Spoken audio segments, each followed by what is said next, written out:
پہلی بیوی کا خرچ پورا نہ کر سکے تو دوسری شادی کا حکم. آج تو بڑے وکھری ٹائپ کے سوالات آ رہے ہیں. یہ بھی مسز حسین صاحبہ نے پوچھا ہے اسلام آباد سے. حسین صاحب سن رہے ہوں گے انشاءاللہ. اگر شوہر پہلی بیوی کو ہی صحیح طریقے سے نان نفقہ نہیں دے رہا تو کیا اس کے لیے دوسری شادی کرنا جائز ہوگا یا نہیں؟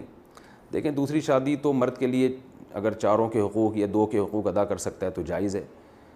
ہاں یہ ضرور ہے کہ ہر بیوی کا حق ادا کرنا پڑے گا. اگر کسی کا بھی حق ادا نہیں کرتا تو حرام ہے, ناجائز ہے, گناہ ہے.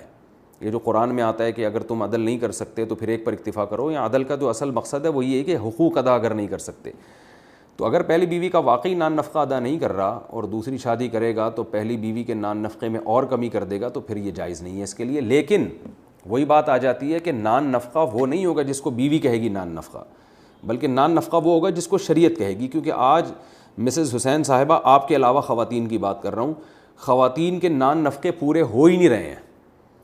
وہ جتنا مرضی ان پہ خرچ کر لیا جائے, اکثر عورتیں جو ریکارڈنگ نہیں سن رہی ان کی بات کر رہا ہوں, وہ مانتی نہیں ہیں کہ ہمارے میاں ہم پہ خرچ کرتے ہیں. حالانکہ جتنا شریعت نے میاں پر واجب کیا ہے اکثر میاں اس سے زیادہ خرچ کر رہے ہوتے ہیں, لیکن پھر بھی وہ نہیں مان رہی ہوتی. اور دوسرا وہ اپنے نان نفقے میں اپنے بچوں کے خرچے بھی ڈال رہی ہوتی ہیں کہ بھئی یہ بچوں پہ یہ خرچ کرو, بچوں کو یوں دو, بچوں کو یہ. تو بچوں کا معاملہ تو باپ کا معاملہ الگ ہے. اس میں عورت کو, جیسے میں نے ابھی اس سے پہلے والے سوال میں ریکارڈنگ کروائی ہے, کہ وہ بچوں کے معاملے میں جب تک واضح ظلم نہ کر رہا ہو تو کسی کو اس میں حق نہیں ہے باپ کے خلاف احتجاج کرنے کا. تو وہ باپ جانے بچے جانے, لیکن خواتین بچوں پہ بھی زبردستی خرچ کروا رہی ہوتی ہیں شوہر سے.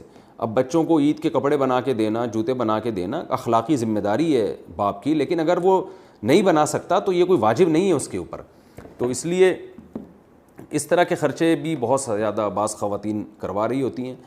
تو اصول تو یہی ہے کہ پہلی بیوی کا نان نفقہ اگر ادا نہیں کر سکتا تو دوسری شادی کیسے اس کے لیے جائز ہوگی, کیونکہ وہ تو اس کا بھی حق ضائع ہوگا, بیوی کا حق ضائع ہوگا. لیکن اس سے مراد وہ نان نفقہ ہے جو شریعت نے واجب قرار دیا ہے, وہ نان نفقہ نہیں ہے جو آج بعض خواتین شوہروں سے مانگ مانگ کے اس بیچارے کو آدھا بنایا ہوا انہوں نے, اور بالآخر وہ کچھ دنوں کے بعد غائب ہو جاتا ہے. کیا شریف شوہر بیوی سے دبا رہتا ہے؟ حامد رضا پاک پتن, کیا یہ حدیث ہے کہ عزت دار آدمی بیوی سے دبا ہوا رہتا ہے اور عورت پر روب سوائے کمینے آدمی کے کسی کا نہیں ہوتا؟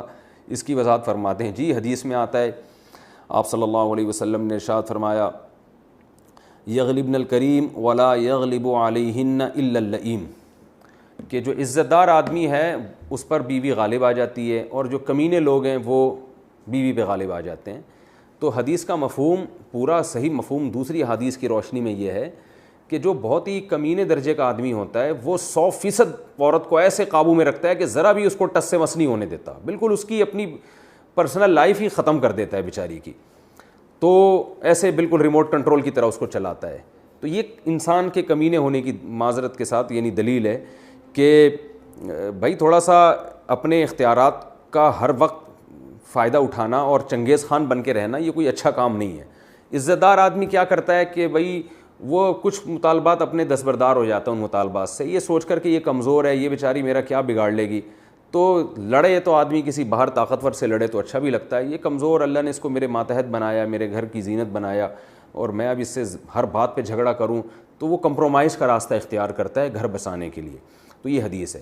اس کا یہ مطلب نہیں ہے کہ بالکل ہی عورت کو گھر کا سربراہ بنا دیا جائے اور تمام اہم معاملات بھی عورت ہی طے کرے گی. میاں مکھنچو ایک خانسامہ بنا ہوا ہے, وہ گھر میں اس کی کوئی دخل اندازی نہیں ہے. یہ حدیث کا مطلب ہرگز نہیں ہے, کیونکہ حدیث میں آتا ہے لن یفلح قوم ولوا اہم امورہم الی المرأۃ, بخاری کی حدیث ہے, وہ قوم ہرگز کامیاب نہیں ہو سکتی جو اپنے اہم معاملات عورت کے سپرد کر دے.